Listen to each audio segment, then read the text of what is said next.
ನಮಸ್ತೆ ಎಲ್ರಿಗೂ welcome back to my YouTube channel. ಎಲ್ಲರೂ ಚೆನ್ನಾಗಿದ್ದೀರಾ ಅಂತ ಅಂದ್ಕೊಂಡು ಈ ವಿಡಿಯೋ ಸ್ಟಾರ್ಟ್ ಮಾಡ್ತಾಯಿದ್ದೀನಿ. ಚೆನ್ನಾಗಿರಬೇಕು, ಚೆನ್ನಾಗಿರಿ. ನಾನು ಕೂಡ ಸೂಪರಾಗಿದ್ದೀನಿ ಅಂತ ಅಂದ್ಕೊಂಡಿದ್ದೀರಾ. ನೋಡೋಣ ಇವತ್ತಿನ ಡೇ ಹೇಗೆ ಹೋಗುತ್ತೆ ಅಂತ. ಇವತ್ತು ಬಂದ್ಬಿಟ್ಟು ಇದು ಭಾನುವಾರದ ವೀಡಿಯೋಸು. ಇವತ್ತು ನಮ್ಮ ಪ್ರಮೋದಯ್ಯ ನನಗೆ ಬೆಂಡೆತ್ತಿ ಬ್ರೇಕ್ ಹಾಕ್ಸ್ಬಿಡ್ಬೇಕು ಅಂತ ಡಿಸೈಡ್ ಮಾಡಿಬಿಟ್ಟಿದ್ದಾರೆ. ಸೊ ಅದಕ್ಕೆ ತೋಟಕ್ಕೆ ಹೋಗ್ಬಿಟ್ಟು ಬರ್ತೀನಿ, ಕೆಲಸಗಳಿದೆ ಅಂತ ಅಂದ್ಬಿಟ್ಟು ಅವರು ಹೊರಟೋಗ್ಬಿಟ್ರು. ತಿಂಡಿ ಏನಾದರೂ ಮಾಡಿರು ಬರ್ತೀನಿ ಅಂತ. ನಾನು ಏನು ಮಾಡೋದು ಅಂತ ತಲೆ ಕೆಟ್ಟೋಗ್ಬಿಟ್ಟು ರೊಟ್ಟಿ ಹಾಕೋಣ ಅಂದರೆ ಅಕ್ಕಿ ಹಸಿಟ್ಟಿರಲಿಲ್ಲ. ಸೊ ಅದಕ್ಕೆ ಚಪಾತಿ ಹಸಿಟ್ಟಿತ್ತು, ಚಪಾತಿ ಮಾಡಿಬಿಟ್ಟು ಚಟ್ನಿ ಮಾಡಿಬಿಡೋಣ. ಮತ್ತು ನೈಟಿಂದು ಕಿಚಡಿ ಬೇರೆ ಸ್ವಲ್ಪ ಮಿಕ್ಕಿತ್ತು, ಚಟ್ನಿ ಹಾಕ್ಕೊಂಡು ಸಹ ತಿನ್ಬೋದು ಅಂತ ಅಂದ್ಬಿಟ್ಟು ಎರಡಕ್ಕೂ ಹಾಗೆ ಚಟ್ನಿ ಮಾಡ್ತಾಯಿದ್ದೀನಿ ಮತ್ತು ಚಪಾತಿ ಮಾಡ್ತಾಯಿದ್ದೀನಿ. ಚಟ್ನಿಗೆ ಏನಿಲ್ಲ, ಮಾಮೂಲಿ ಕಡಲೆ, ಕಾಯಿ ತುರಿ, ಹಸಿಮೆಣ್ಸಿನ್ಕಾಯಿ ಒಗ್ಗರಣೆ ಮಾಡ್ಕೊಂಡು ಅಂದರೆ ಹುರಿದಿಟ್ಕೊಂಡಿದ್ದೆ, ಕರಿಬೇವಿನ ಸೊಪ್ಪು ಇದ್ದರೆ ಕೊತ್ತಂಬರಿ, ಬೆಳ್ಳುಳ್ಳಿ, ಇಷ್ಟ ಹಾಕ್ಬಿಟ್ಟು ರುಬ್ಬಿದ್ರೆ ಸಕ್ಕತ್ತಾಗಿರುತ್ತೆ. ಕಡಲೆ ಬೀಜ ಹಾಕೋರು ಹಾಕ್ತಾರೆ, ನಾನು ಹಾಕಲ್ಲ. ಇದು ಕಾಯಿ ಚಟ್ನಿ ಮಾಡ್ತಾಯಿದ್ದೀನಿ, ಕಾಯಿ ಸ್ವಲ್ಪ ಜಾಸ್ತಿ ಹಾಕ್ಬಿಟ್ಟು ಚೆನ್ನಾಗಿರುತ್ತೆ ಅಂತ. ನಾನು ತಿಂಡಿಗೆಲ್ಲ ಮಾಡ್ಕೊಂಡಿದ್ದೆ, ಚಪಾತಿ ಅರ್ಧಬಿಟ್ಟು ಬೇಯಿಸ್ಬೇಕಿತ್ತು. ಅಷ್ಟೊತ್ತಿಗೆ ಅವರು ಸಹ ಬಂದರು, ಪೈಪೆಲ್ಲ ತೊಗೊಂಡೋಗಿ ಹಾಕಿದ್ರು, ಡ್ರಿಪ್ಪಿಂಗ್ ಪೈಪೆಲ್ಲ ಹಾಕ್ಬಿಟ್ಟು ಬಂದರು. ತಿಂಡಿ ತಿಂದ್ಕೊಂಡು ಎಲ್ಲ ಜೊತೆಲೇ ಹೋಗ್ಬಿಡೋಣ ಅಂತ ಅಂದ್ಬಿಟ್ಟು ಸೊಳ್ಳೆ ಪದ್ರದೆಲ್ಲ ಸ್ವಲ್ಪ ಕಿತ್ತೋಗಿತ್ತು ಮನೆ ಬಾಗಿಲು ಅಂದ್ಬಿಟ್ಟು ಅದಕ್ಕೆಲ್ಲ ಪ್ಲಾಸ್ಟರ್ ಹಾಕ್ಬಿಟ್ಟಿದ್ದೆ, ಪ್ಲಾಸ್ಟರ್ ತಂದಿದ್ರಲ್ಲ ಅಂತ.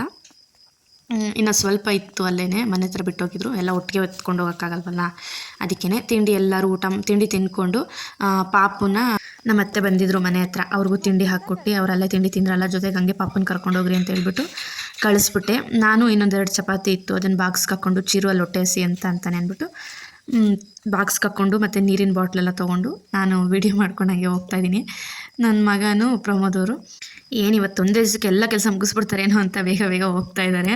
ನನ್ನ ಮಗನೂ ಪಾಪ ತುಂಬ ಹೆಲ್ಪ್ ಮಾಡ್ತಾನೆ, ದೊಡ್ಡ ಪೈಪ್ ಎತ್ಕೊಂಡು ಹೋಗ್ತಾ ಇದ್ದಾನೆ. ನಾನು ಏನಿಲ್ಲ, ಒಂದು ಬ್ಯಾಗ್ ಹಿಡ್ಕೊಂಡು ಫೋನಲ್ಲಿ ವೀಡಿಯೋ ಮಾಡ್ಕೊಂಡು ಹೋಗ್ತಾ ಇದ್ದೀನಿ ಅಷ್ಟೇ. ಅದು ಬೈತಿದ್ರು, ಕೆಲಸ ಮಾಡೋದು ಬಿಟ್ಟು ಫೋನ್ ಇಟ್ಕೊಂಡಿದ್ಯಾ ಅಂತ. ನಮ್ಮ ಕೆಲಸನೇ ಅದಲ್ವಾ. ಅದಾದಮೇಲೆ ನಾನು ಹಂಗೆ ಒಂದು ಸೆಲ್ಫಿ ವೀಡಿಯೋ ಮಾಡಿಕೊಂಡು ನಮ್ಮ ತೋಟದೊಳಕ್ಕೆ ಎಂಟ್ರಾದ್ವಿ. ಕೆಲಸ ಒಂದೊಂದೇ ಹೇಳ್ತೈತೆ, ಇದು ಮಾಡುವ ಅದರಲ್ಲಿ ನನ್ನ ಮಗ ಬೇರೆ ಹೇಳ್ಕೊಡ್ತಾ ಇದ್ದಾನೆ ಏನೇನಕ್ಕೆ ಯೂಸ್ ಮಾಡಬೇಕು ಅಂತ. ಅವೆಲ್ಲ ಏನು ಮಾಡಬೇಕು, ಇದನ್ನ ಅಲ್ಲಿಗೆ ಸಿಕ್ಸ್ಬೇಕು, ಇದನ್ನ ಪೈಪ್ ಕಿತ್ತಾಗಿದ್ರೆ ಜಾಯಿಂಟ್ ಮಾಡೋದು, ಇದಕ್ಕೆ ಹಾಕೋದು ಪೈಪ್ ಹಿಂಗೆ ಹಾಕಕ್ಕೆ, ಇದು ಗಮ್ಮಂಟು ಸಕ್ಕೆ ಬಸ್ಕೊಂಡೊಂದು, ಇವೆರಡು ಅದಕ್ಕೆ ಹಾಕೋದು ಪೈಪ್ ಉದ್ದು ಪೈಪ್ ಇರ್ತಾವಲ್ಲ ಜಾಯಿಂಟ್ ಮಾಡೋದು ಹಿಂಗೆ. ಸರಿ, ಟೇಪು ಇದೊಳಗಡೆ ಒಂದೈತೆ, ಇಲ್ಲೊಂದೈತೆ. ಟೇಪ್ ಏನಕ್ಕೆ ಹಾಕೋದು? ಟೇಪು ತೂತ ಆಗಿದ್ರೆ ಹಾಕಕ್ಕೆ. ನೀವು ಬೆಳಗ್ಗೆ ಬಂದ್ರಲ್ಲ, ಎಲ್ಲೆಲ್ಲ ಹಾಕಿದ್ದೀರಾ? ಎಲ್ಲೂ ಹಾಕಿಲ್ಲ.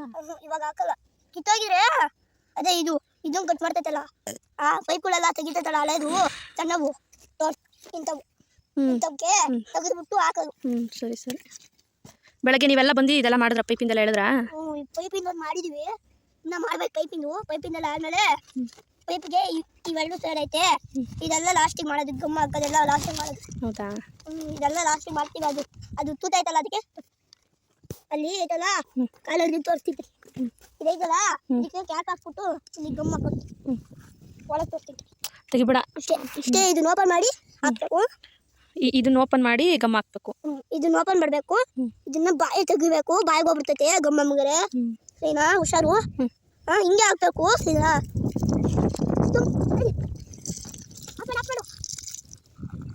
ಬಿಡಲ್ಲ, ಹೋಗ್ತವೆ. ಅಪ್ಪಂಗೆ ಹೇಳು ಬತ್ತಾಯ್ತು ಅಂತ. ಅಪ್ಪ ಬತ್ತಾಯ್ತೆ, ತೆಗಿಲೇನಮ್ಮ, ಅಲ್ಲಿ ಹೋಗ್ತೈತೆ. ನೀರು ಬಂತು. ಇದು ನಮ್ಮ ಎಷ್ಟೋ ದಿನದ ಕನಸು ನನಸಾಗ್ತಿರೋದು ನೋಡಿ ತುಂಬ ಖುಷಿ ಆಯಿತು. ಈ ಜಾಗದಲ್ಲಿ 34 ಗಿಡ ಏನೋ ತೆಂಗಿನ ಗಿಡ ಇತ್ತಿತ್ತು. ಇನ್ನು 1 ವರ್ಷನೋ 1.5 ವರ್ಷ ಇದ್ದಿದ್ರೆ ಫಸಲು ಬರೋಂಥ ಗಿಡ ಹೊರಟೋಯ್ತು. ತುಂಬ ಹತ್ತು ಬಿಟ್ಟಿದ್ದೀವಿ ನಮ್ಮಮ್ಮ. ಬಿಡಪ್ಪ, ತುಂಬ್ಕೊಂಡು ನನ್ನ ಮಗಂಗಂತೂ ಈ ಥರ ಕೆಲಸ ಎಲ್ಲ ಮಾಡೋದು ತುಂಬ ಇಷ್ಟಪಟ್ಟು ಮಾಡ್ತಾನೆ. ಬೇಡ ಅಂತ ಮಾಡ್ತಾ ಇದ್ದಾನೆ. ಇಲ್ಲ ನನಗೂ ಬರುತ್ತೆ, ನಾನು ಕಲ್ತ್ಕೊತೀನಿ ಬಿಡಪ್ಪ ಅಂತ ಮಾಡ್ತಾ ಇದ್ದಾನೆ. ನೆಕ್ಸ್ಟು ಅವನಿಗೆ ಅಲ್ವಾ ಇದೆಲ್ಲ ಮಾಡ್ತಾ ಇರೋದು, ಅವನು ಕಲ್ತ್ಕೊಳ್ಳಿ ಅಂತ ನಾವು ಸುಮ್ಮನೆ ಆದ್ವಿ. ನಾವು ಡ್ರಿಪ್ಪಿಂಗ್ ಪೈಪಿನ ಕೆಲಸ ಚುಚ್ಚಿ ಇದು ಮಾಡಬೇಕು, ಥರ ಮಾಡಬೇಕು ಅಂದ್ಬಿಟ್ಟು ಅಂದ್ಬಿಟ್ವಿ. ಹೋಗೋಷ್ಟು ಹೋಗ್ತಾ ಇರಲಿ, ನೈಟ್ ಬೇಕಾದ್ರೆ ಹಾಕಿದ್ರೆ ಆಯ್ತು. ಜಾಗ ಮಾಡು, ಆ ಗಿಡಕ್ಕೆ ಹೋಗ್ಲಿ.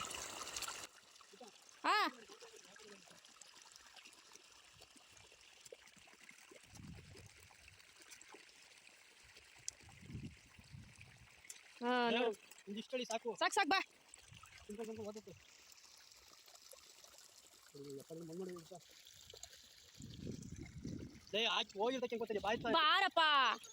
ತುಂಬ ಐತೆ ಬಾ ಆಗಲ್ಲ ಬಾ ಅಲ್ಲಿ ಅದಾಗಲ್ಲ. ನಾನು ಕಂಟಿನ್ಯೂಸ್ ಆಗಿ ಮಳೆ ಬರೋ ತನಕ ಇದೇ ಥರ ನೀರು ಬಿಟ್ಬಿಟ್ರೆ ಬಿಡ್ತೀನಿ ನಾನು.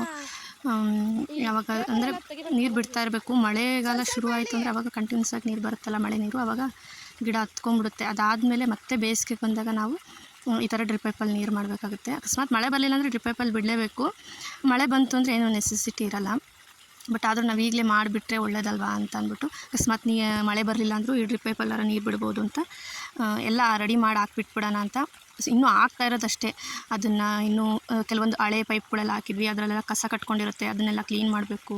ತುಂಬ ಕೆಲಸ ಇದೆ ಇನ್ನೂ. ಇದು ನಾವು ಮಾಡ್ತಿರೋದು ಬರೀ 1% ಕೆಲಸ ಅಷ್ಟೇ. ಈ ಥರ ಚುಚ್ಕೊಂಡು ಹೋಗ್ತಾ ಇರೋದು. ನಾನೊಂದು ಜಾಸ್ತಿ ಏನು ಮಾಡಿಲ್ಲ, ಒಂದು 5-6 ಸಾಲು ಮಾಡಿದೆ ಅಷ್ಟೇ. ಎಲ್ಲಿ ಬೇರೆ ಕಡೆ ತೂತ ಇರೋದೆಲ್ಲ ಪ್ಲಾಸ್ಟಲ್ಲಿ ಸುತ್ತಬಿಟ್ಟು ಬುಡುಕ್ತಾವು ಮಾತ್ರ ತೂತ ಮಾಡಿ ಆ ಥರ ಸಣ್ಣ ಪೈಪ್ಗಳನ್ನ ಚುಚ್ಚಿದ್ವು. ಅದಾದಮೇಲೆ ಊಟಕ್ಕೆ ಅಂತ ನಮ್ಮ ಅತ್ತೆ ಮನೆ ಹತ್ರ ಹೋದ್ವಿ. ಇವತ್ತು ಮನೆ ಹತ್ರ ಏನೂ ಮಾಡಿರಲಿಲ್ಲ. ನಾನು ಚಿರು ಅಲ್ಲಿಗೆ ಹೋದ್ವಿ. ಅನ್ನ ಮಾಡಿತ್ತು, ಅನ್ನ ಮಾಡಿ ಮಜ್ಜಿಗೆ ಇತ್ತು, ಮಜ್ಜಿಗೆ ಹಾಕ್ಕೊಂಡು ಊಟ ಮಾಡಿದ್ವಿ. ಅದು ಸಾರು ಏನು ಮಾಡಿಬಿಟ್ಟಿದ್ದಾರೆ, ಅಲ್ಲಿ ಮನೇಲಿ ನಮ್ಮ ಮನೆಗೆ ತೊಗೊಂಡು ಬಂದು ಕೊಟ್ಬಿಟ್ಟಿದ್ರು. ಇಲ್ಲೇ ಊಟ ಮಾಡಿಕೊಂಡು ತಿನ್ನಿರಿ ಅಂತ ಅಂದ್ಬಿಟ್ಟು. ನಾವು ಇಲ್ಲೆಲ್ಲ ಕೆಲಸ ಮಾಡಿ ಸಾಕಾಗಿತ್ತಲ್ಲ, ಅದಕ್ಕೆ ಅಲ್ಲಿಗೆ ಹೊರಟೋದ್ವಿ. ಬಿಡು ಮಜ್ಜಿಗೆ ಅನ್ನನೇ ಸಾಕು, ಸಾಂಬಾರೇನು ಬೇಡ ಅಂತ ಅಂದ್ಬಿಟ್ಟು ಮಜ್ಜಿಗೆನ ಊಟ ಮಾಡಿ ಹೊರಟಿ ಮತ್ತೆ ಬಂದ್ವಿ. ಮಾಡೋಣ ಅಂತ ಸಿಕ್ಕಾಪಟ್ಟೆ ಬಿಸಿಲಿತ್ತು. ಅದಾದಮೇಲೆ ರೋಟ್ರು ಬೇರೆ ಬಂದಿತ್ತು, ಸತ್ಯ ಇತ್ತು ಬೇರೆ ಕಡೆ ಇನ್ನೊಂದು ತೋಟದಲ್ಲಿ. ಅಲ್ಲಿ ರೋಟ್ ಹೊಡ್ಸೋಕ್ಕೆ ಅಂತ ಹೇಳಿದ್ರಲ್ಲ, ಅವ್ರು ಬಂದಿದ್ದರು. ಅಲ್ಲಿದ್ವಿ. ಅಲ್ಲಿ ರೋಡ್ ಹೊಡಿಯೋದನ್ನ ವೀಡಿಯೋ ಮಾಡೋ ಅಂದರೆ ಅವನದೇ ವೀಡಿಯೋ ಮಾಡ್ಕೊತಾ ಇದ್ದಾನೆ ಹಾಡು ಹೇಳ್ಕೊಂಡು. ಅದಾದಮೇಲೆ ಸಂಜೆ ಅಷ್ಟೊತ್ತಿಗೆ ಮನೆಗೆ ಬಂದು ಮಲಗೋಷ್ಟೊತ್ತಿಗೆ ಸಿಕ್ಕಾಪಟ್ಟೆ ತಲೆನೋವು ಬಂದಿತ್ತು. ಆಮೇಲೆ ಅವ್ರ ಫ್ರೆಂಡ್ಸ್ ಬೇರೆ ಬಂದಿದ್ದರು. ಸರಿ ಅವಾಗೇನು ತಲೆನೋವು ಬಂದಿರಲಿಲ್ಲ, ಚೆನ್ನಾಗೆಲ್ಲ ಮಾತಾಡಿಸಿ ಕಳಿಸಿದ್ವಿ. ಅದಾದಮೇಲೆ ನನಗೆ ತಲೆನೋವು ಶುರುವಾಗಿದ್ದು 8-9 ಗಂಟೆ ಮೇಲೆ. ಊಟ ಮಾಡೋಕ್ಕಾಗ್ತಿಲ್ಲ, ಕುತ್ಕೊಳಕ್ಕಾಗ್ತಿಲ್ಲ, ನಿಂತ್ಕೊಳಕ್ಕಾಗ್ತಿಲ್ಲ, ಮಲಿಕೊಳಕ್ಕಾಗ್ತಿಲ್ಲ. ವಾಮಿಟು ಅಂದರೆ ವಾಮಿಟ್ ಆಗೋಯ್ತು. ನಮ್ಮ ಮನೆ ಹತ್ರ ಒಂದು ಅಣ್ಣ ಇದ್ದಾರೆ, ಅವ್ರು ಬಂದುಬಿಟ್ಟು ವಿಕ್ಸಿನ್ ಸ್ಮೆಲ್ ತಗೋ, ಮೆಂಥೋ ಪ್ಲೇಸಿಂದು ವಾಮಿಟ್ ಆಗಿಬಿಡುತ್ತೆ ಅಂತಂದರು. ಆವಾಗ ಚೆನ್ನಾಗಿ ತಲೆಗೆಲ್ಲ ಹಚ್ಕೊಂಡು ಅದು ಸ್ಮೆಲ್ ತೊಗೊಂಡೆ, ಚೆನ್ನಾಗಿ ವಾಮಿಟ್ ಆಗೋಯ್ತು. ಮಜ್ಜಿಗೆಯನ್ನು ಊಟ ಮಾಡಿದ್ದು ಅಂದರೆ ಬಿಸಿಲಲ್ಲಿ ಕೆಲಸ ಮಾಡಿದ್ವಲ್ಲ, ಆರೋಗ್ಯ ಆಗಿಲ್ಲ, ಅದರಿಂದ ವಾಮಿಟ್ ಆಯಿತು. ಉಷ್ಣ ಬೇರೆ ಅಲ್ವಾ, ಸಿಕ್ಕಾಪಟ್ಟೆ ಬಿಸಿಲು ಹೊಡಿತಾ ಇತ್ತು. ಅದಾದಮೇಲೆ ನಾನು ಸಹ ಸ್ವಲ್ಪ ಸುಧಾರಿಸ್ಕೊಂಡೆ. ವಾಮಿಟ್ ಆದಮೇಲೆ ಸುಧಾರಿಸ್ಕೊಂಡು ಪಾಪನು ಕಟಿಂಗ್ ಮಾಡಿಸ್ಕೊಂಬಂದಿದ್ರು. ನೆಕ್ಸ್ಟ್ ಸ್ಕೂಲ್ ಸ್ಟಾರ್ಟ್ ಆಗುತ್ತಲ್ಲ, ತೀರಾ ಕೂದಲಿದ್ರೆ ಚೆನ್ನಾಗಿರಲ್ಲ ಅಂತ ಅಂದ್ಬಿಟ್ಟು ಕಟಿಂಗ್ ಮಾಡಿಸ್ಕೊಂಬಂದಿದ್ರು. ಹೋಗಿ ಅವ್ನಿಗೂ ಸಹ ಸ್ನಾನಕ್ಕೆಲ್ಲ ನೀರಿಟ್ಟು ಸ್ನಾನ ಮಾಡಿಸಿ, ಮಾವಿನ ಹಣ್ಣು ತಿನ್ನಬೇಕು, ಹೊಟ್ಟೆ ಸಿತಾ ಇದೆ ಅಂತ ಅಂದ. ಅದಕ್ಕೆ ಮಾವಿನ ಹಣ್ಣು ಇತ್ತಲ್ಲ, ಅದನ್ನೇ ಕೊಟ್ಟೆ. ಒಂದು ಹಣ್ಣಾಗಿತ್ತು, ಇನ್ನು ಮಿಕ್ಕಿದ್ದು ಯಾವುದೋ ಹಣ್ಣಾಗಿಲ್ಲ, ಕಾಯಿ ಕಿತ್ಕೊಂಬಂದಿದ್ರು. ಅವ್ರ ಫ್ರೆಂಡ್ಸ್ ಬಂದಿದ್ರಲ್ಲ, ತೋಟದ ಹತ್ರ ಹೋಗಿ ಕಿತ್ಕೊಂಬಂದಿದ್ರು. ಅವ್ರಿಗೂ ಸ್ವಲ್ಪ ಕೊಟ್ಟು ಕಳಿಸಿ ನಾವು ಮನೆಗೆ ಒಂದು 10-15 ಮಡಿಕೊಂಡಿದ್ವಿ ಅಷ್ಟೇ. ಇನ್ನು ಕಾಯಿ ಒಂದೇ ಒಂದು ಹಣ್ಣಾಗಿತ್ತು, ಅದನ್ನು ಮಾತ್ರ ಚಿರು ಕುಯ್ಕೊಟ್ಟೆ. ಮಿಕ್ಕಿದೆಲ್ಲ ಕಾಯಿ ಮಾತ್ರ ಸಕ್ಕತ್ತಾಗಿತ್ತು. ಕೆಂಪು ಕಲರ್ ಇರೋದು ಒಂದೇ ಒಂದು ಹಣ್ಣಿತ್ತು, ಅದು ಎತ್ತು ಮಾಡಿಕೊಂಡ್ಬಿಟ್ಟಿದ್ದೆ, ಅದು ನಾನೇ ತಿನ್ನಬೇಕು ಅಂತ. ಅದಾದಮೇಲೆ ಎಲ್ಲ ಒಂದು ದಬ್ರಿಗೆ ಹಾಕಿ ಎತ್ತಿಟ್ಟು, ದಬ್ರಿಗೆ ಹಾಕಿಲ್ಲ, ಚೀಲದಲ್ಲೇ ಹಂಗೆ ಬಿಟ್ಬಿಟ್ಟಿದ್ದೆ. ಯಾಕಂದರೆ ಆಗ್ತಿರ್ಲಿಲ್ವಲ್ಲ, ಬೆಳಗ್ಗೆ ನೋಡ್ಕೊಳ್ಳೋಣ ಅಂತ ಅಂದ್ಬಿಟ್ಟು. ಆಮೇಲೆ ಖಾರ ತಿನ್ನೋಕ್ಕಾಗ್ತಿರ್ಲಿಲ್ಲ. ಪಾಪುಗನ್ನ ಸಾರು ಹಾಕ್ಬಿಟ್ಟು ನಾನು ಹಾಲು ಅನ್ನ ತಿಂತಾಯಿದ್ದೀನಿ.